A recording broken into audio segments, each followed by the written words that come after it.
ആദ്യമേ ഒരു കാര്യം പറയാം, വിജയ് ആരാധകർക്ക് സന്തോഷം ഒട്ടുമില്ലാത്ത വാർത്തകളാണ് പുറത്തു വരുന്നത്. അതെങ്ങനെയാണ് സംഭവിച്ചത്, കോടതിയിൽ എന്താണ് ജനനായകൻ്റെ പ്രൊഡ്യൂസറും അതേപോലെ തന്നെ CBFCയും വാദിച്ചത്, ഇതാണ് നമ്മൾ സംസാരിക്കാൻ പോകുന്നത്. ഡിവിഷൻ ബെഞ്ചിലെ 2 ജഡ്ജിമാരും എന്താണ് ഓരോ ചോദ്യങ്ങൾ ചോദിച്ചത് എന്നത് നമുക്ക് കാണാം. ഏറ്റവും പ്രധാനപ്പെട്ടതായി ഐറ്റം നമ്പർ 17 ആയിട്ട് ഞാൻ നേരത്തെ സൂചിപ്പിച്ചതുപോലെ തന്നെ 17ാം ഐറ്റമായിട്ടാണ് ജനനായകൻ കേസ് എടുത്തത്. 14ഉം 15ഉം വളരെ വേഗത്തിലൊക്കെ പോയി 11:30 എടുക്കേണ്ടിയിരുന്ന കേസായിരുന്നു, പക്ഷേ ഡിലേ ആയി. അതിനുശേഷമാണ് 12:30 ജനനായകൻ ഏറ്റെടുക്കുന്നത്. ഇനി 12:30 ഏറ്റെടുത്തതിന് ശേഷം എന്ത് സംഭവിച്ചു? കോടതിയും CBFCയും തമ്മിലായിരുന്നു ആദ്യത്തെ ഒരു 3/4 മണിക്കൂറോളം നീണ്ടു നിൽക്കുന്ന കാര്യങ്ങൾ എന്ന് പറയുന്നത്. CBFC ആണ് ആദ്യം വാദിച്ചത്.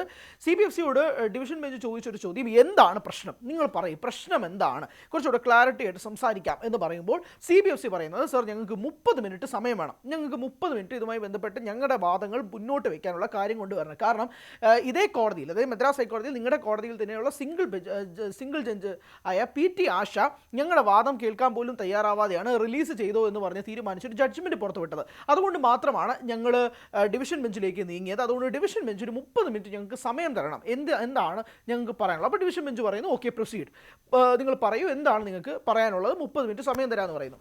ഓക്കെ, അങ്ങനെ CBFC അവരുടെ വാദങ്ങൾ മുന്നോട്ട് വയ്ക്കുകയാണ്. എന്താണ് CBFC മുന്നോട്ട് വെച്ച വാദം? CBFC ആദ്യം പറഞ്ഞ ഒരു വാചകം എന്ന് പറയുന്നത്, ഈ സിനിമയുമായി ബന്ധപ്പെട്ട് കുറച്ചധികം പ്രശ്നങ്ങളുണ്ട്. ഒന്നാമത്തെ കാര്യം, ഇതിൻ്റെ ആർമി പരമായിട്ടുള്ള ചില സിമ്പലുകളൊക്കെ യൂസ് ചെയ്തത് തെറ്റാണ്. അപ്പോൾ അതിന് വേണ്ടിയിട്ട് അത് കൃത്യമായ രീതിയിൽ തന്നെ അത് സ്യൂട്ട് ചെയ്യണം, അത് അതേ രീതിയിൽ തന്നെ അറിയേണ്ടതുണ്ട്. അപ്പോൾ അതിന് വേണ്ടിയിട്ട് ഒരു എക്സ്പേർട്ട് കമ്മിറ്റിയിലേക്ക് ഈ സിനിമ നീക്കണം എന്നുള്ളതാണ് ആവശ്യം. 2, ഇത് മതം, ജാതി, അങ്ങനെയുള്ള കുറച്ച് പ്രശ്നങ്ങളൊക്കെ ഈ സിനിമയിൽ ടച്ച് ചെയ്യുന്നുണ്ട്. അതും ഈ സിനിമയിലുമായി ബന്ധപ്പെട്ടത് കൊണ്ട് തന്നെയാണ് ഞങ്ങൾ ഇതുമായി ബന്ധപ്പെട്ട് കേസുമായിട്ട് മുന്നോട്ട് പോകാമെന്നൊരു തീരുമാനത്തിലേക്ക് എത്തിയതെന്നാണ് CBFCയുടെ വാദം എന്ന് പറയുന്നത്. ആൻഡ് അതോടൊപ്പം തന്നെ CBFC മുന്നോട്ട് വയ്ക്കുന്ന ചില കാര്യങ്ങൾ, അല്ലെങ്കിൽ കോടതിയോട് പറഞ്ഞ ചില കാര്യങ്ങൾ എന്ന് പറയുന്നത്, ഒന്ന്, ഈ സിനിമ ഞങ്ങളുടെ എക്സാമിനിങ് കമ്മിറ്റി കണ്ടതിന് ശേഷം ഈ എക്സാമിനിങ് കമ്മിറ്റിയിലെ 5 അംഗ ബെഞ്ചിൽ നിന്നുള്ള ഒരാളാണ് ഈ കേസുമായിട്ട് മുന്നോട്ട് പോയത്. അതായത് ഈ സിനിമ ഇവർ സബ്മിറ്റ് ചെയ്യുന്നത് 22-ാം തീയതിയാണ്. ഈ 22-ാം തീയതി ഡിസംബറിൽ സബ്മിറ്റ് ചെയ്തതിന് ശേഷം ഞങ്ങൾ വാക്കാൽ UA സർട്ടിഫിക്കറ്റ് നൽകാമെന്ന് പറഞ്ഞിരുന്നു, ശരിയാണ്.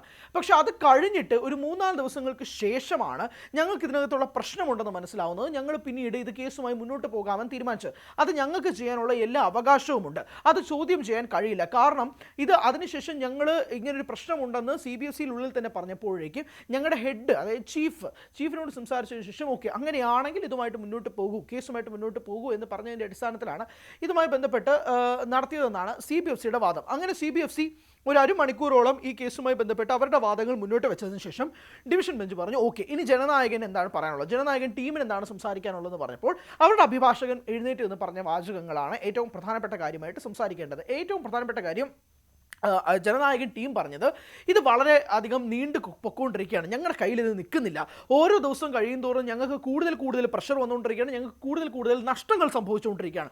ആൻഡ് ഈ സിനിമയുടെ ഡീലുകളെല്ലാം തന്നെ നേരത്തെ പറഞ്ഞുറപ്പിച്ചതും കൂടിയാണ്. ഇതിൻ്റെ OTT ഡീല് ഏറ്റെടുത്തിരിക്കുന്നത് ആമസോൺ പ്രൈമാണ്. ഇതിൻ്റെ സാറ്റലൈറ്റ് റൈറ്റ് ഏറ്റെടുത്തിരിക്കുന്നത് സീ തമിഴാണ്.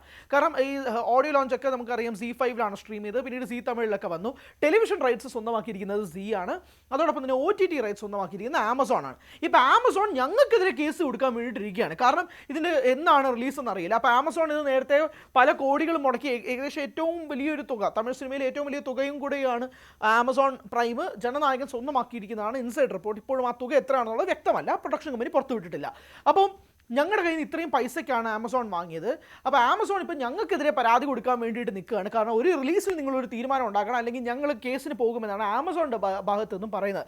അത് ഞങ്ങൾക്ക് വലിയൊരു തിരിച്ചടിയാണ്, തലവേദനയാണ്. കാരണം ഇപ്പോൾ ഒന്നാമതേ സെൻസർ ബോർഡിൻ്റെ കേസ് നടന്നുകൊണ്ടിരിക്കണം, അതിൻ്റെ കൂട്ടത്തിൽ ഇനി ആമസോണിൻ്റെ കേസും കൂടി ഏറ്റെടുക്കാൻ വയ്യ എന്നുള്ളതും കൂടി അവർ മുന്നോട്ട് വയ്ക്കുന്നു. 2, ജനനായകൻ ടീം കോടതിയോട് പറഞ്ഞത്, ഈ സിനിമയുമായി ബന്ധപ്പെട്ട് ഞങ്ങൾക്ക് വാക്കാൽ, ഇപ്പോൾ ഈ സെൻസർ ബോർഡ് പറഞ്ഞതുപോലെ തന്നെ വാക്കാൽ ഞങ്ങളോട് പറഞ്ഞിരുന്നതാണ്. ഈ വാക്കാൽ പറഞ്ഞത് സർട്ടിഫിക്കറ്റ് ആയിട്ട് ഞങ്ങളുടെ കയ്യിൽ തന്നിട്ടില്ല. അപ്പോൾ വാക്കാൽ പറഞ്ഞൊരു സ്റ്റേറ്റ്മെൻറ്റ് പിന്നീട് മെയിലായിട്ട് വന്നിട്ട് പറയുകയാണ് കുറച്ച് പ്രശ്നങ്ങളുണ്ടെന്ന് പറയുമ്പോഴേക്കും ഞങ്ങൾ എന്താണ് വിചാരിക്കേണ്ടത്. അതുകൊണ്ട് മാത്രമാണ് സർട്ടിഫിക്കറ്റ് കിട്ടാൻ വേണ്ടിയിട്ട് ഞങ്ങൾ കോടതിയിലേക്ക് വന്നത്. അപ്പോഴാണ് കോടതിയിൽ വന്നതിന് ശേഷം ഇവിടെ വേറൊരു പരാതിയും കൂടെ ഫയൽ ചെയ്യുന്നു എന്നുള്ള രീതിയിലേക്ക് വന്നത്.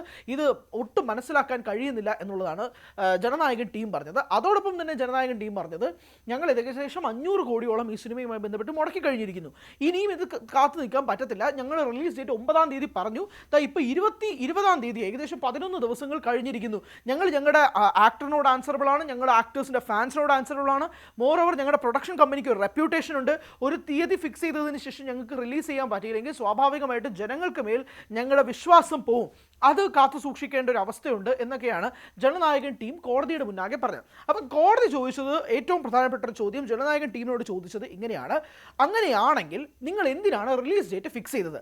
സെൻസസ് സർട്ടിഫിക്കറ്റ് പോലും കയ്യിൽ കിട്ടാണ്ട് നിങ്ങൾ ആരോട് ചോദിച്ചിട്ടാണ് ഈ റിലീസ് ഡേറ്റ് ഫിക്സ് ചെയ്തതെന്നാണ് ജനനായകൻ ടീമിനോട് കോടതി ചോദിച്ചത്. അപ്പോൾ ജനനായകൻ ടീം പറഞ്ഞ മറുപടി: യുവർ ഓണർ, ഒരു തരത്തിലും ഒരു സിനിമകളും, പ്രത്യേകിച്ച് വലിയ സിനിമകളോ ഏതോ ആവട്ടെ, സെൻസർ സർട്ടിഫിക്കറ്റ് കയ്യിൽ കിട്ടിയിട്ടല്ല അവർ റിലീസ് ഡേറ്റ് ഫിക്സ് ചെയ്യുന്നത്. അത് സിനിമാ മേഖലയിൽ വർഷങ്ങളായി തുടർന്നുകൊണ്ടിരിക്കുന്നതാണ്. ഷൂട്ട് തുടങ്ങുന്നതിന് മുമ്പ് പോലും റിലീസ് ഡേറ്റ് ഇവിടെ ഫിക്സ് ചെയ്യാറുണ്ട്. ആൻഡ് അതോടൊപ്പം തന്നെ ജനനായകൻ ടീം കോട്ട് ചെയ്ത ഒരു എക്സാമ്പിൾ എന്ന് പറയുന്നത് ദുരന്തർ 2 ആണ്. അവർ മാർച്ച് 19, 2026 റിലീസ് ചെയ്യുമെന്ന് ഔദ്യോഗികമായി അറിയിച്ചു കഴിഞ്ഞിരിക്കുന്നു. അത് അവർ ചില ഭാഗങ്ങൾ ഇനിയും ഷൂട്ട് ചെയ്യാനുണ്ടെന്നാണ് മനസ്സിലാക്കുന്നത്. അവർക്ക് സെൻസർ സർട്ടിഫിക്കറ്റ് പോലും കയ്യിൽ കിട്ടിയിട്ടില്ല. അപ്പോൾ ഇതൊക്കെ നേരത്തെ ഫിക്സ് ചെയ്തത് ഒരു ബിസിനസ് പരമായ ആസ്പെക്റ്റും കൂടെ വെച്ചുകൊണ്ടാണ് ഒരു production company release date fix ചെയ്യുന്നതെന്നാണ് KVN പ്രൊഡക്ഷൻസ് കോടതിയിൽ മുന്നാകെ പറഞ്ഞത്.